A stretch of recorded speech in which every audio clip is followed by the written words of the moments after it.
आपको जो अभी चल रहा है उत्तराखंड के अंदर उस पर मैं थोड़ा सा बात करूं कि मूल निवास को लेकर अभी बहुत शोर शराबा है।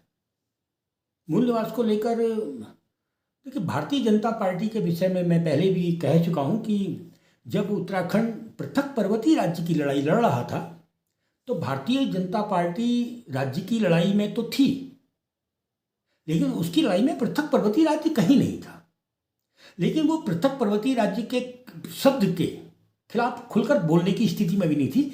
ठीक वैसे ही जैसे राजधानी को लेकर भाजपा कांग्रेस बोलने की स्थिति में नहीं है कि साहब हमने देहरादून में स्थायी बना दी है। ठीक वैसे ही जब पृथक पर्वतीय राज्य की लड़ाई चल रही थी तो भारतीय जनता पार्टी राज्य की लड़ाई के साथ कूदी थी, उत्तरांचल शब्द के साथ। और अभी सरकार में भारतीय जनता पार्टी और उसकी ओर से मूल निवास को लेकर जो पहला बयान मुख्यमंत्री जी की जुबान से आया, कुछ दिन पहले अखबारों में उनके फोटो के साथ लगा था, वो चौंकाने वाला था। उसमें स्पष्ट था कि नहीं साहब, आप कहें तो हम मूल निवास के पुराने सर्टिफिकेट जिसके बने हैं उसको मान लेंगे, लेकिन स्थायी निवास का सर्टिफिकेट अपनी जगह बना रहेगा, ऐसा उनका कुछ संदेश था। कल की रैली के बाद भारतीय जनता पार्टी के ने अपना पहले स्पष्ट कर दिया था, लड़ाई सरकार में वो है तो सीधे मांग उसी से है। कल के देहरादून के प्रदर्शन के बाद कांग्रेस ने आज जुबान खोली है। कांग्रेस के प्रदेश अध्यक्ष की नौजवान साथी हैं, ने बहुत ईमानदारी से एक बात को कहा कि साहब, जो 1951 का क्राइटेरिया है कि जो लाइन 51 की जो लाइन है वो मैदानी क्षेत्र जो उत्तराखंड का है उस पर बहुत कठिन हो जाएगा। उन्होंने इस बात को कहा है।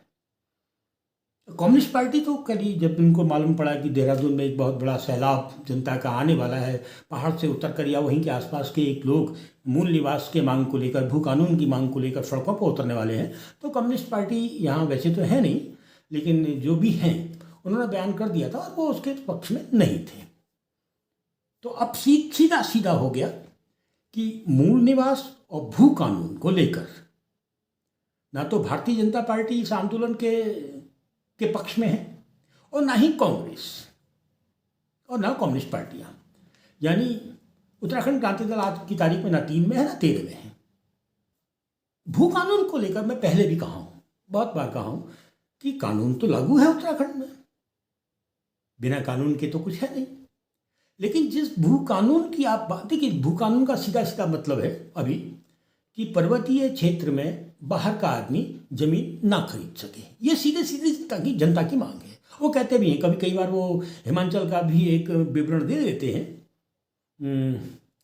निश्चित रूप से पहली सरकार के रूप में एनडी तिवारी आए थे तो उन्होंने भी इस प्रकार का प्रयास किया था। मेरे को मालूम है कि भाजपा के कई नेताओं को वो प्रयास अच्छा भी नहीं लगा था, लेकिन जो भी था, लेकिन फिर भी प्रयास था। लेकिन भू कानून के नाम पर जो मांग है वो पहली पंक्ति यही है कि पर्वतीय क्षेत्र में बाहरी लोग जमीन ना खरीद सकें, ऐसा कानून बनाओ। अब पर्वतीय क्षेत्र में बाहरी लोग जो शब्द है वो कौन है? तो वो फिर इशारा होता है कि जो आपने स्थायी निवास का एक प्रमाण पत्र जारी कर दिया है 87 वाला 86 वाला, वो हमारे आड़े आएगा। इसलिए हम बाहरी लोग 1950 को मानते हैं। तो मूल निवास के साथ भू कानून जो जुड़ता है वो इस तरीके से एक 1950 के क्राइटेरिया के साथ जुड़ जाता है। मूल निवास को लेकर कोई दिक्कत नहीं थी, सब चल रहा था। भारतीय जनता पार्टी की सरकार थी, रमेश निशंक मुख्यमंत्री थे।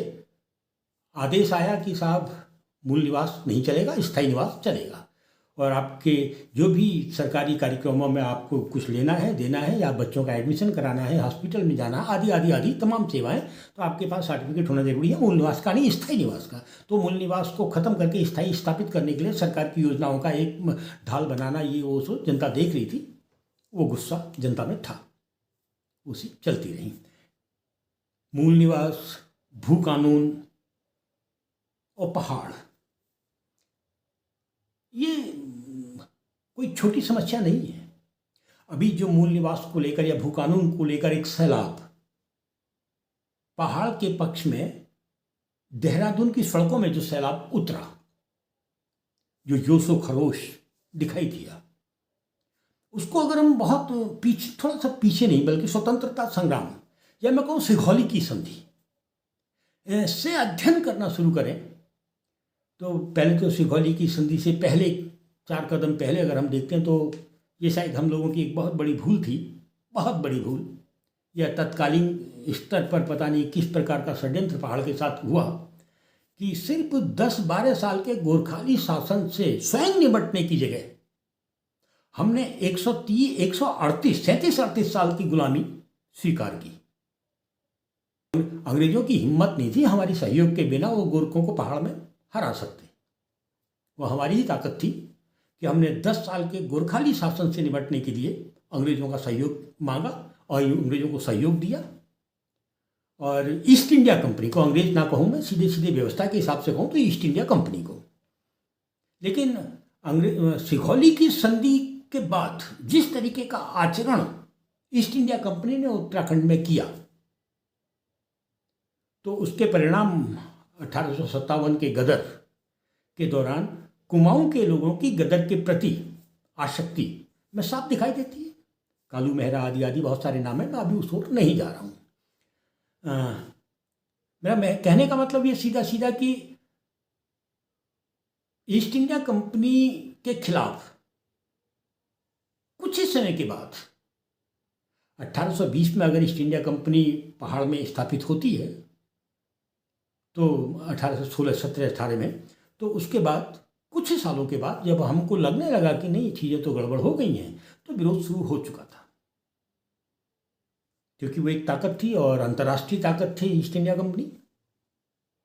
तो 57 के गदर में हम लोगों को भी लग रहा था शायद ईस्ट इंडिया कंपनी को खदेड़ने का एक बहुत बड़ा प्रयास चल रहा है, तो कुमाऊं की भी अपनी, मतलब ब्रिटिश शासित कुमाऊं गढ़वाल जो था उसकी भी अपनी एक भूमिका थी उसमें। और उसके बाद जो अंतर आया वो आया कि विक्टोरिया की जो लंदन की जो सरकार थी उसने ईस्ट इंडिया कंपनी को हटाकर स्वयं पूरी सत्ता अपने हाथ में ले ली। आदि आदि आदि बहुत बड़ा ऐतिहासिक क्रम है, सब जानते हैं, मैं इसको दोहराना नहीं चाहता हूँ।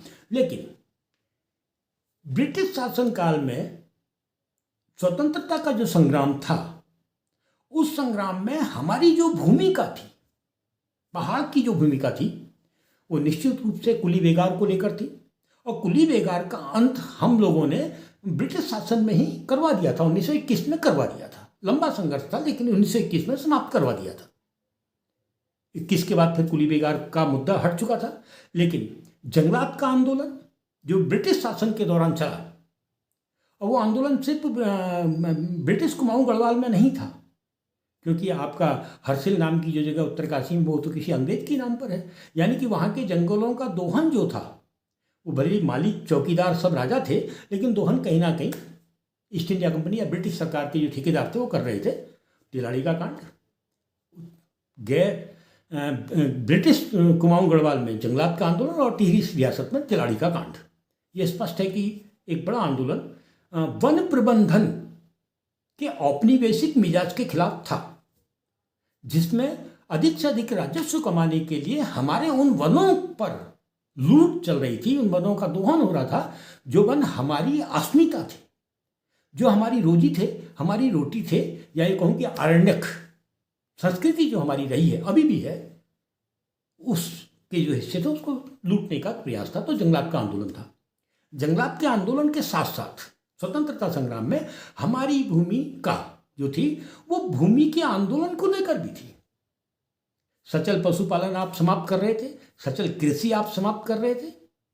आपने बहुत चालाकी के साथ बंदोबस्त के नाम पर हमें एक छोटे से टुकड़े में बसा दिया और शेष को कह दिया कि ये सरकार की हो गई, अब सरकार की मर्जी इसमें चलेगी। उसके खिलाफ जो आंदोलन था, भूमि का भी आंदोलन था, वनों का भी आंदोलन था। स्वतंत्रता संग्राम के बाद पर्वतीय क्षेत्र में हम मैदान की भूमिका देखें, राज्य आंदोलन में भी मैदान की भूमिका शुरुआत में और अंत तक खुलकर सहर्ष नहीं थी। हम तो जिए हैं ना, वन आंदोलन को हमने जिया है, जिसको वन आंदोलन 1970 में 2 घटनाएं देखिए। मैं आया था शेड्यूल डिस्ट्रिक्ट एरिया से, मैंने बात शुरू की थी। 1970 में बहुत चालाकी से पर्वतीय क्षेत्र को शेड्यूल एरिया डिस्ट्रिक्ट का जो अधिनियम था, जो सेक्शन 6 से हम आच्छादित थे, हमसे छीन लिया गया। बहुत चालाकी से छीना गया। लेकिन उस छीने जाने के खिलाफ जो आक्रोश था, वो 70 से 80 के बीच में वन आंदोलन का जो आक्रोश दिखता है, जिसकी एक छोटी सी घटना 1-2 घंटे की चिपको भी रेणी गांव में देखने में आती है। उन्हें को सबसे बड़ी घटना जिसके बाद सरकारें चौंकी डरी, वो तो नैनीताल की थी, नैनीताल क्लब कांड, जिसको जला के ठेका नहीं होने देंगे करके जला के राख कर दिया गया। और भी बहुत सारी घटनाएं थी। 10 साल के आंदोलन में बहुत सी घटनाएं होंगी जिस पर बहुत ज़्यादा इतिहास लिखा नहीं गया। सारा कुछ चिपको या उसके आसपास समेट कर ख़त्म करने की कोशिश करवाई गई या की गई। खैर, मैं उसमें भी नहीं जा रहा। यानी स्वतंत्रता संग्राम में 1970 के बाद, जैसे आपने हमसे शेड्यूल डिस्ट्रिक्ट एरिया छीना, यहाँ के लोग लामबंद हुए।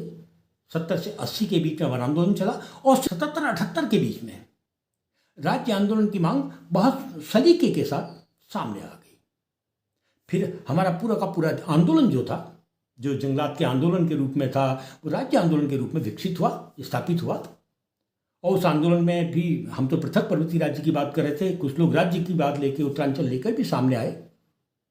अतिक्रमण हुआ आंदोलन में भी। खैर, राज्य बनने के 25 साल के बाद, हम एक क्वार्टर सेंचुरी पार करने जा रहे हैं, वहाँ पर की स्थिति थी जो अब एक नए सिरे से, मतलब स्वतंत्रता संग्राम में जो आंदोलन था, 70 के 80 के बीच में जो आंदोलन था, 78 से लेकर 2000 के बीच का जो आंदोलन था राज्य आंदोलन के रूप में, पूर्व में वन आंदोलन के रूप में, स्वतंत्रता संग्राम में भूमि और जंगलात के आंदोलन के रूप में, वो नए सिरे से अब सड़कों पर दिखाई दिया है। और जो सत्ताधारी दल हैं, उनकी जुबान भी अपने तरीके से सामने आ गई है। क्या आ गई? कांग्रेस ने साफ कहा कि 1950 का जो क्राइटेरिया है, बिंदु है, लाइन है, वो नहीं। ठीक। उसके अलावा भारतीय जनता पार्टी ने तो पहले दिन ही मुख्यमंत्री की ओर से पहले दिन कहवा दिया था कि नहीं, स्थायी निवास, वो कहते हैं मूल निवास को मान लेंगे लेकिन स्थायी निवास बना रहेगा। यानी वो आपकी मांग के साथ नहीं है। राजधानी को लेकर देख लीजिए कि आज तक आपकी राजधानी नहीं बनी। भाजपा और कांग्रेस दोनों ही पहाड़ में राजधानी की पक्षधर नहीं है। लेकिन ये जो मूल निवास और लड़ाई है, वही पुरानी लड़ाई जो 1857 के गदर के रूप में सहयोग करती है गदर को ब्रिटिश कुमाऊं गढ़वाल की ओर से। उसके बाद भूमि के आंदोलन, जंगलात के आंदोलन, कुली बेगार के आंदोलनों के रूप में विकसित होती है, एक स्वतंत्र अस्तित्व के लिए विकसित होती है। फिर स्वतंत्र भारत में 70 से लेकर 80 और 80 से लेकर 2000 तक वन आंदोलन और राज्य आंदोलन के रूप में विकसित होती है, चलती है। वही लड़ाई नए सिरे से फिर मुखरित हुई है। और निश्चित रूप से इसलिए मुखरित हुई है क्योंकि पूर्व की लड़ाइयों में हमारी कौमों को, हमको सिर्फ धोखा मिला है। हो सकता है कि अभी राजनीतिक दल और मीडिया, दिल्ली का मीडिया, गोदी मीडिया अपने तरीके से डिफाइन करेगा, लेकिन मैंने पहले भी कहा था ना कि पहाड़ सीधा नहीं है, बहुत टेढ़ा मेढ़ा है, बिल्कुल उठा हुआ है, फैला हुआ है, टूट रहा है, फूट रहा है, बावजूद उसके शांत है। शांत हिमालय धधक रहा है दुष्टों की करतूतों से, पुरानी लाइन है। फिर मिलता हूँ दोस्तों।